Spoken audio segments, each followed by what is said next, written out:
Are the Jacksonville Jaguars making a major mistake?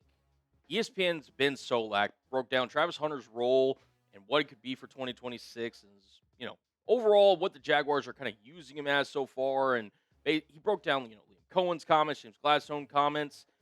And to be honest, tend to agree with a lot of what he has to say. So we're going to break it down all about things Travis Hunter on today's episode of Jags Now, presented by our wonderful friends over at PrizePicks. Make sure you use code HMA to get $50 in lineups whenever you place your first $5 lineup. And guys, if you think this would be an interesting video to, explore some kind of debates and content about Travis Hunter, his role, what he could be in the NFL, share this video on social media. It would be greatly appreciated. It's completely free. And hey, if you guys enjoy the content, you want more people to watch Jags Now videos just like you, sharing this video would greatly help us do that. All right, let's get into the nuts and bolts here. Without a doubt, this is a big year for not only Travis Hunter, but also the Jacksonville Jaguars, right? We all know the trade the Jaguars made in order to select Travis Hunter with the number 2 overall selection back in 2025. And last year, if we're being completely honest, things did not go to plan for Travis Hunter. I mean, you look at the stats on screen, this is not a number 2 pick type of season. And again, it was only in 7 games played, but 28 receptions, 298 yards, 1 receiving touchdown that he had overseas in London. On defense, 15 tackles, 3 pass breakups, 0 interceptions. Just not something that you particularly want to see if you're a Jaguars fan. And again, I think there was a lot of hope that maybe Travis Hunter was looking to turn a corner and maybe he was going to have a more expanded role, but ultimately his season was cut short after tearing his LCL. Let's get into what Ben Solak had to say about Travis Hunter, and then I kind of want to react more about the former Colorado Buffalo. Last season, Solak says, Hunter had more two-way usage than any player we'd seen in a long time. But as Gladstone alludes to, that usage was certainly not balanced. Here's his weekly snap count before he missed the final 10 games of the season after tearing the LCL in his right knee in practice. Of the 459 total snaps, 66% were at wide receivers. And he actually had a pretty interesting breakdown of his Travis Hunter's snap count by week last season in 2025. And you see the numbers. 39 offensive snaps, 6 defensive snaps in week 1. 42 offensive snaps, week 2. 39 defensive snaps in week 2, so on and so forth. In fact, if you look down the list, only in weeks 3, so 1 week out of the 7 weeks that he played, did he have more defensive snaps than he had offensive snaps. And you see the total there on the right side of your screen. 305 offensive snaps to 154 defensive snaps. So roughly 2 offensive snaps to every 1 defensive snap. So he was primarily used as an offensive weapon in Liam Cohen's offense. Not necessarily the ideal snap count that I would have personally would have preferenced, but that's how they used him last year. We'll see if it changes in 2026. Solak continues here. The most reasonable expectation is that the snap count flips, with Hunter playing 2 defensive snaps for each of his offensive snaps. Greg Newsome, who left in free agency, played 100% of the defensive snaps in just one of his games with the Jaguars as a deep rotation, including Monteric Brown, Jarian Jones, Jordan Lewis, allowed Jaguars defensive coordinator Anthony Campanelli to pick his matchups and keep his legs fresh. If Hunter slides into that Newsome role, which he's expected to do, he won't have to play every defensive snap on top of his offensive appearances. And look, Hunter, regardless of how many snaps you want him to play on defense and offense, in terms of the percentages, whether it's 66% on defense to 33% on offense, and however the math needs to add up to get it to 100, I think one thing is particularly clear. Travis Hunter needs to be a primary cornerback next season for Jacksonville to succeed and ultimately reach their goals they're trying to reach as a football team next season. Now, we'll break down kind of more of the cornerback depth chart, Travis Hunter's role in offense, and more about what Ben Solak had to say here on this episode of Jags Now, but we wouldn't be able to do today's show if it wasn't for our wonderful friends over at SeatGeek. Today's show is made possible by SeatGeek. Use code CHAT10 to get 10% off your next set of tickets. MLB is in full swing. The NBA and NHL playoffs are here, and you can now get World Cup tickets on SeatGeek. The NFL schedule is officially released, and SeatGeek is the best place to go if you want to get tickets to a Jaguars game this year. Personally, I'm going to be calling Jaguars games from the studios here in Dallas, Texas. But if you guys want to see Trevor Lawrence, Liam Cohen take on some of the NFL's best in person, you can use our friends over at SeatGeek to go watch the Jaguars play. The Jags take on both the Eagles and Texans overseas in London, so there's even international options. But to kick off Jacksonville's season, the Jaguars take on the Browns at home, and you can get tickets with SeatGeek for as low as $161.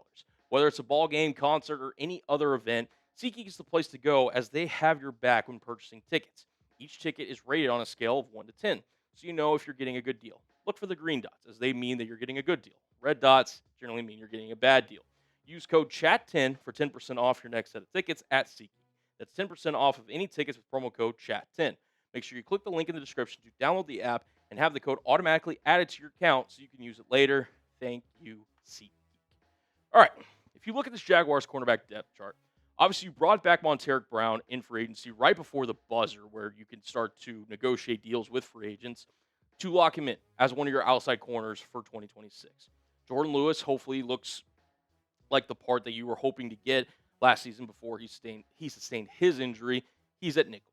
Jarian Jones, he has the flexibility to play either outside or in the nickel, but he is a really great piece to have just to come off the bench in case of necessary.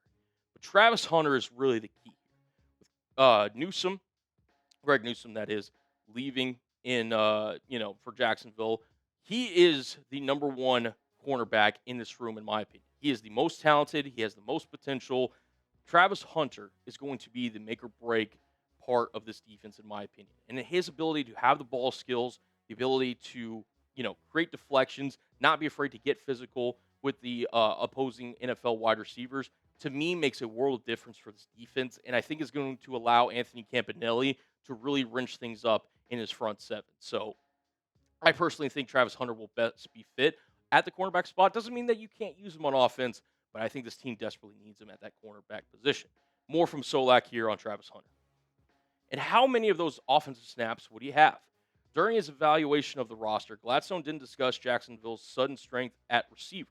Last season's breakout, Parker Washington, who I think could even have a bigger breakout this season, but I digress, and midseason trade acquisition Jakobi Meyers both stepped up in Hunter's absence and during Brian Thomas Jr.'s disappearing act. Yeah, we'll see if Thomas BTJ can get back on track this season.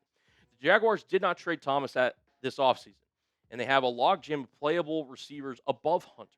And with the statement selection of Texas A&M tight end Nate Borkature, it's fair to expect the Jaguars to play more two tight end sets, which lower the total number of snap counts of the receiver room. Solak said it perfectly. You have plenty of talent at wide receiver if you're Jacksonville. And Nate Borkature, I think the Jaguars are going to commit, like a lot of teams I expect in the NFL next season, to play multiple tight end sets with Britton Strange, Nate Borkature, Hunter Koziel. We'll see if any other tight ends kind of get mixed in the rotation there. But if you're Jacksonville, right, that leaves you with two wide receivers to play on the field at all times. Sure, you could go to 3-4 wide receiver sets. But if I'm Jacksonville, Jakobi Meyers is a guy that will do the dirty work. He will go over the middle and do all the things that you expect for a wide receiver at this stage in his career. Parker Washington just gives this offense a little bit of extra juice that Brian Thomas Jr., who you hope rebounds, didn't give you last year, but I still believe in Brian Thomas Jr. And I don't disagree that Travis Hunter, he's got the ability to be a really impactful player on the offensive side of the ball, but you don't necessarily need him to be. Like that, to me, it's like almost an embarrassment of riches that you have in this wide receiver.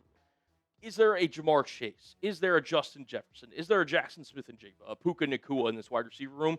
I wouldn't say so, but in terms of just depth and overall guys that can contribute on the offensive side of the ball, there's a lot of guys here that I think NFL rosters would die to have in their wide receiver room. So ultimately see how it emerges and overall the split share of targets and receptions among these group of wide receivers.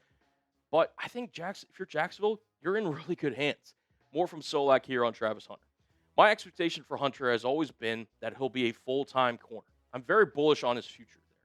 He has the body type and movement skills of a cornerback. Lean, sudden, and amazing balance and body control through change of direction and contact. The even better news, his technique at corner isn't great, which suggests a higher ceiling with some hard coaching. He could become one of the league's premier man coverage players. And in Travis Hunter's short time of playing cornerback last season, he actually graded out pretty well. And I understand PFF's not everything, that we always say, but it is a good reference point, right? And last season, Travis Hunter graded out on the defensive side of the ball, 73.2 overall grade, a 69, nice, run defense grade, showing that he's willing to mix it up in the run game and not afraid to show run support at the cornerback position, which I think in this day and age in the NFL is very valuable, and a coverage grade of 72.7. Really good stuff.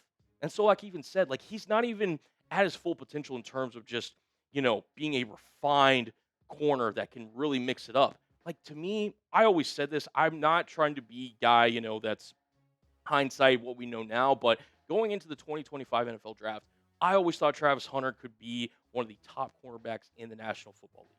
Whether it's a Patrick Surtain, Christian Gonzalez, Devin Witherspoon, Sauce Gardner, just whatever you want to, select as a top corner in the National Football League. Travis Hunter has that ability to be at that level. I just think that he has all-world ability, and I just think that if Jacksonville really refines his skill set, he has the ability to really change things for Jacksonville on the defensive side of the ball. But I want to hear you guys' take. Which position does Travis Hunter have the highest ceiling from in terms of positional value? Do you think he has a higher ceiling as a corner or as a wide receiver?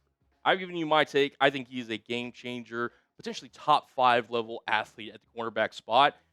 But let me hear y'all's opinions down below in the comments section. And without any further ado, guys, we got another sponsor, and it's our wonderful friends over at Prize Picks. You guys already know Prize Picks has got you covered. Today's show is sponsored by Prize Picks, America's #1 sports picks app. The playoffs are here for basketball. Baseball is underway, and it's time to cash in with Prize Picks. Prize Picks is America's #1 sports picks app and is the best place to win cash while watching sports. Prize Picks is available in most states, including California, Texas, and Florida. The app is really easy to use. Just pick more or less on a few player stats and lock in your lineup. If you're sitting there like, basketball, hockey, esports, none of that stuff's for me. I'm a football guy. I don't blame you. I'm a football guy too. There's season-long football stat projections that you can use and pick with our friends over at Prize Picks. I like Trevor Lawrence to go more on his passing yards for 2026.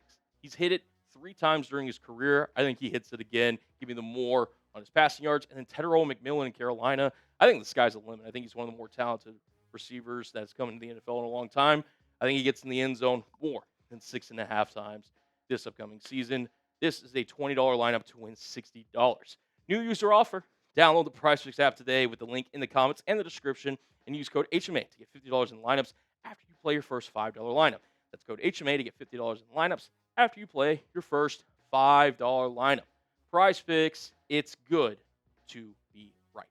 All right, getting over to more about what Ben Solak had to say. He really went in depth here. The size of Hunter's offensive role should reflect the state of the Jaguars' offense. Do they need more playmaking at receiver? I personally think that they have embarrassment of riches there. It should not be tinted by the hefty draft capital spent to acquire him or the towering expectations placed on him.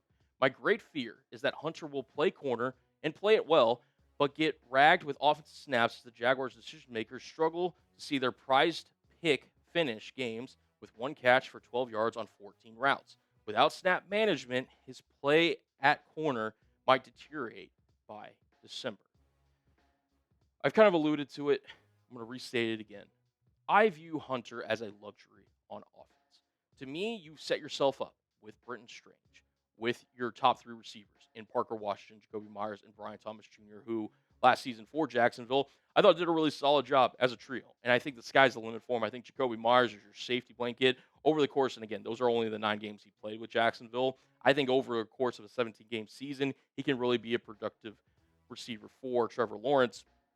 Brian Thomas Jr., even in a down year, had 700 yards. Parker Washington had a mini breakout in 2025. I think in 2026, he's going to be a guy that tops over 1,000 yards and potentially even increases his receiving touchdown total. And look, I think Solak really said it best there, guys. You use premium draft capital to draft Travis Hunter at number 2 overall. There's no mistake that, you were trying to get the most out of this generational prospect who I think has the ability to play both offense and defense and see what you could get out of him. But after 1 year, right, in a practice where the NFL, it's not like college football, right? Like the strain, the meetings, like the overall wear and tear on your body, it's just at a different level, right? Like it's not going up against, with all due respect, like Morehead State or something and John Smith at wide receiver.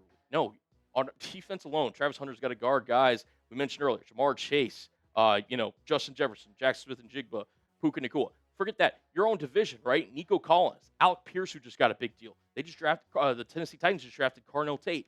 And then on offense, right, if you want to play in wide receiver snaps, go against some of the best guys that he's trying to be at the cornerback position, like Patrick Stain, Christian Gonzalez, Devin Witherspoon, Sauce Gardner, like whomever you want to throw out there. And look, I think that they tried to thread the needle last year based on all reports from recent comments from Liam Cohen and James Gladstone. It sounds like they're going to try to give it a go with more of an uptick on defense, with still a decent, healthy amount on offense. And I would just implore, if for whatever reason Liam Cohen and James Gladstone are watching this Jags Now video, which by the way, hopefully, guys, you have your notifications turned on, but we'll see. If being a two-way player isn't working for Travis Hunter, you must pivot.